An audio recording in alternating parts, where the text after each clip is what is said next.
Welcome to another edition of Around with Randall, your weekly podcast on making your nonprofit more effective for your community. And here is your host, the CEO and founder of Hallett Philanthropy, Randall Hallett. Thank you for joining me here on Around with Randall.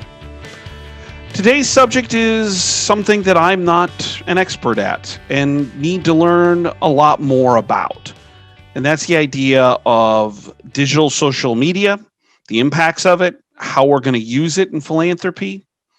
And this all kind of came to me recently when reading a book by a gentleman by the name of Brian Polian.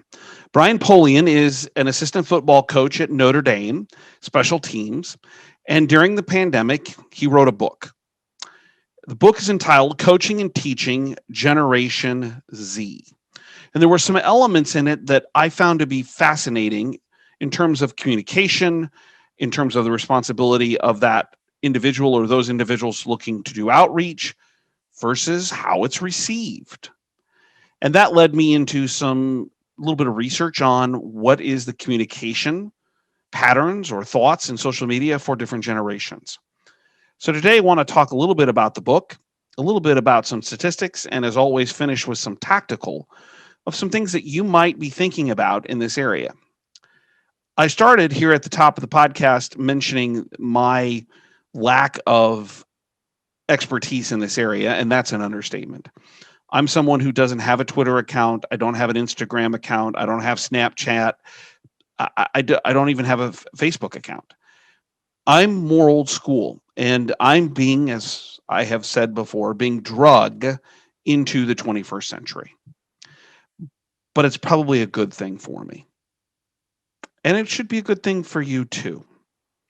What Brian Polian's book talked about was his revelation in recruiting to start, and then into the aspects of coaching these student athletes.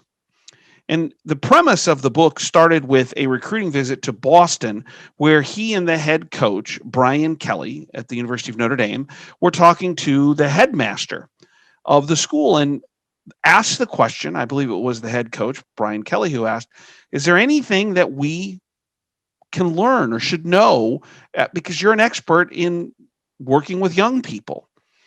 And his comment was very inspiring. To quote it, I've learned that after these years, you have to honor the relationship before you can ever honor a task. And that sentiment alone grabbed me because that's the heartbeat of great philanthropy opportunities. It's the relationship. It's what's in the best interest of the donor that also helps the organization you believe in.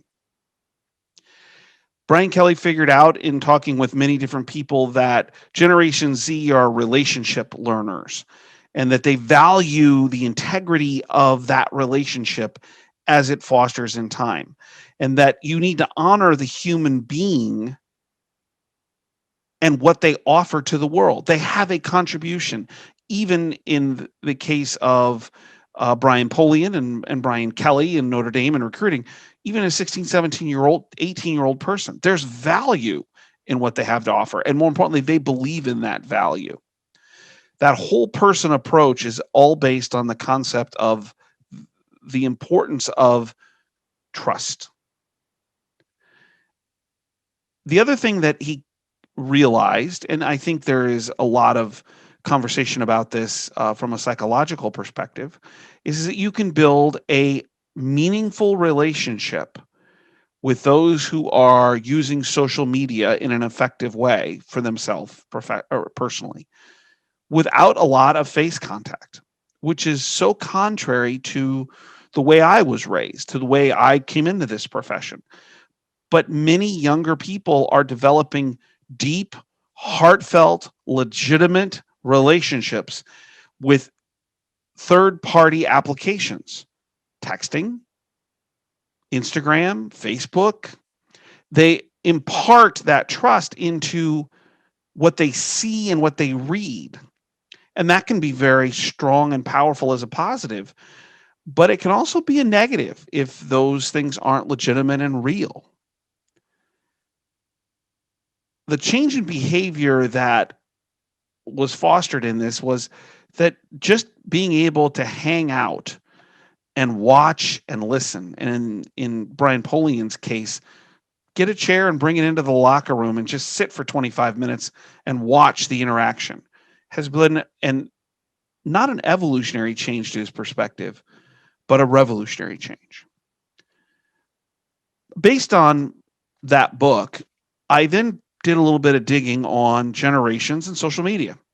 And so just for context, the baby boomers are, anywhere from just after World War II, 1946 to maybe 1964, 65. Generation X, 65 to 79. Millennials are 1980 generally to about 1995 to 97. And then Gen Zs are born anytime after about 1996, 97. So just some basic big picture statistics, and then we'll get into the tactical because there's some application here that could be really important to all of us. Number one is that, believe it or not, in terms of baby boomers, 82% use the internet. And many of them have a social media account. Generally, it's Facebook or LinkedIn. They're very careful about sharing personal information. And about 54% enjoy watching video content in some way, shape, or form. It's like they've discovered a library of VHS tapes that they can watch on demand. Generation X, they are actually using social media more habitually than millennials, meaning they do it more consistently. It's not as much, though, and we'll talk about the differential here in a second. They'll spend about an average just under 7 hours a week on social media networks, but it's very consistent in their ability or willingness to engage with it. Very few actually share, much like baby boomers, personal information. 24% view this sharing of personal information as okay, with the strong majority being, no, that's personal, I don't do that. Or if they do, it's in restricted areas. And they spend most of their time connecting to friends and family. Millennials changed the paradigm pretty dramatically. So they were the first generation who basically doesn't remember time before there was social media. And it's a conglomeration of personal and professional information. They don't delineate the difference. And they give their privacy away like crazy. Facebook is the most popular platform. Instagram shortly there behind. They're heavily influenced by what others are doing. They'll change their behavior and decisions based on other people's posts or declarations on their social media channels. They are so influenced when we talk about purchasing power. 72% have indicated that they purchased something in fashion or a beauty product based on someone else's Instagram posts. And 84% have said that it's influenced their major purchases when somebody else's, what they call user-generated content. Meaning it's not a formal review. It's like a whole bunch of people that just say, I like this or I don't like it. They're engaged with their social media content all the time. And they trust the internet more, their peers and those reactions or posts, more than any other generation. Generation Z, so just the youngest group, they view social media as entertainment, not information sharing. YouTube is where they spend their time. They view it as a way of engaging with the world and seeing the world in a different set of eyes. And interestingly enough, 64% will check their social media platforms every hour. They're very much more like Generation X than millennials. They've watched the mistakes of privacy destroy lives. They're a lot more careful with their personal life. It's entertainment, and they have fewer platforms from which they gather it. So if we take Brian Polian's book and we take some of the information regarding general information or research on millennials and Generation X and even into Generation Z, what does this mean for philanthropy? What are the tactical outcomes of this conversation? Well, Let me start with the big, and then it'll kind of morph or go into the more specific. We're going to be forced, even us dinosaurs that are being drugged into the 21st century more slowly than most, we're going to be drugged into this century. We need to come up with a digital platform strategy for our organization. What is it we're going to do? What is it we want to do? How much resources do we have to do it? It's not as if you have to go all in or all out, because I don't think that's the answer. I think the more appropriate question is how much do you have in resources? How many resources can you apply to building out that strategy? So let's go from that general concept into specifics. So the first thing is that we're going to have to realize that expectations on how we communicate are going to be different as we go along. In the Brian Polian book, and then jumping into some of the data on the different generations, you heard me talk a lot about what I would constitute as video or visual, a very tactical, 0 feet above the ground. Should your annual reports be written anymore, or should they be visual? Meaning, are there videos? Will they be more consumed if we put them in different places in bite-sized pieces instead of one large book? Do we do them and spread them out over 12 months instead of produce them once a year? The idea of giving is going to change. We heard a lot about where, particularly millennials, that they can be influenced for involvement by others. Do testimonials and expert engagement, high-level respected people, that endorsement become part of the normal outreach to say that our organization is doing great things and we hope people join in the effort? We're going to have to change the way we view the standard report, annual report, or the standard just send out an email or send out even snail mail isn't going to resonate. It's going to continue to diminish. So we've got to find new ways of engaging at a higher level. We're also going to have to realize that as if you're building a major gift relationship or a principal gift relationship, or maybe it's an intermediate, maybe a high level annual fund, you can build a relationship via texting, via Instagram, via Facebook, particularly if someone is moving out of the lower end of the Generation X and into millennials. You got to be careful, though. Your credibility is on the line, even more so than face-to-face in some ways. One wrong comment, and we've all seen people post things that are beyond reprehensible or just plain stupid, ruins a relationship. We have to realize that the internet and the postings of social media and communication may never go away. So we have to be careful in what we say and what we post. This is true of the term, which I was unfamiliar with until a couple of years ago, but catfishing, where somebody makes up a persona or misrepresents who they are, and a relationship is developed even to the point of things like matrimonial engagement. But in some cases, you may never have met them. And there are stories about those things. We have to realize that our ethics should be at the highest possible level of representing the best of who we are and what our organization stands for in this process. It's quintessential that we honor that relationship and the true morality that philanthropy should really be about. Third, tactically, I think there's going to be changes in communication, but maybe not changes in impetus to want to engage. What does that mean? I'm a big believer in Princeton Files' 7 Faces of Philanthropy. If you've listened to the podcast or seen me speak, I use it quite frequently. I think it's a hallmark study that we should all know. And the 7 Faces deal with why people choose to engage in nonprofit work. I think the communication, though, that was done in 1994 is going to slowly begin to change. One of the great things about the study is it declared, based on the research, different things you could do to develop a relationship in terms of communication. The thing is that was built before social media and before these generations that we talked about a few minutes ago built their lives into different modes of communication. We're going to have to figure how that changes. So the impetus, the rationale is probably the same. If you're, as an example, a dynast and it's a family tradition, it probably will continue to be.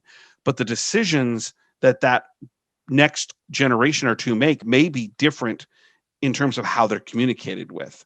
So it's something to realize that the rationale may be similar, but the way in which we work with individuals might change. I think a very tactical thing is how we qualify people. I'm beginning to see this particularly in healthcare with younger, grateful patients and families, where you can get a qualification visit and conversation via text. 15 years ago, I would have fallen over dead if someone would have said that's a possibility. But I'm watching the evidence, both anecdotally and from a quantitative standpoint, indicate that we can do more by text messaging, by LinkedIn, by Facebook, and we're going to have to become more comfortable with that. We also can't disclose information we shouldn't. So it may become simpler and more direct, but it may have a different vehicle in terms of outreach. It may be harder to get a hold of people if you don't accept some of these changes as well. I think what I would take from all of this is that some of the basic principles that I started with in this profession 25 years ago, and I still think are critical today, will be even more critical in the future. In many ways, this understanding of social media and how people communicate reinforces that we take care of the person first. We're donor-centered. We're going to have to find different ways of talking with people. But at the end of the day, it's the person first and the solicitation second. And if we continue to represent that at an ethical and moral level, what we're going to end up with is a lot of positive success in this industry, no matter what kind of digital strategy you build out. And I am going to join this digital revolution in some way, shape, or form, at least eventually. Don't forget to check out the website. Going to be posting a 3-part series on how to support gift officers from an institutional or organizational perspective. In particular, if you're in infrastructure or prospect management or work with data, kind of an understanding of what gift officers think about and are concerned about, how to best work with them, some suggestions on that. A lot of great stuff on the website, 90-second reads on the blog. You can watch or listen to this podcast via the website or on podcast downloading places like Spotify or iTunes or wherever. Please pass along. If this is valuable, share it with somebody else. And of course, you can always email me, podcast@hallettphilanthropy.com, if you have a suggestion or if you have a concern or disagree with me entirely. I'd love to hear from you. That's Reeks, REEKS, @hallettphilanthropy.com. Let me conclude as I do each week. This is a tremendous profession. This is the opportunity to help people who are wondering what in the world's going on with them. And there's so many different ways of doing it, whether it's social services, whether it's healthcare, whether it's education and providing opportunity, whether it's preserving our history and the great contributions that history has provided. It could be artwork, it could be sculpture, it could be writing. There's so much out there. And nonprofit work is all about bringing those opportunities to the public and filling holes. Don't forget, I conclude every podcast with the same. Some people make things happen. Some people watch things happen. Then there are those who wondered what happened. The great thing about nonprofit work is we're people who make things happen, partnering with the community, with other people who want to make things happen for people who are wondering what happened. I can't think of a better way to live a life. And I hope you think about it that way a little bit today, and I hope it helps you get through the challenges that you're working through. And I hope today was helpful in the idea of social media. I appreciate your time. I'll look forward to seeing you next time right here on Around with Randall. And don't forget, make it a great day.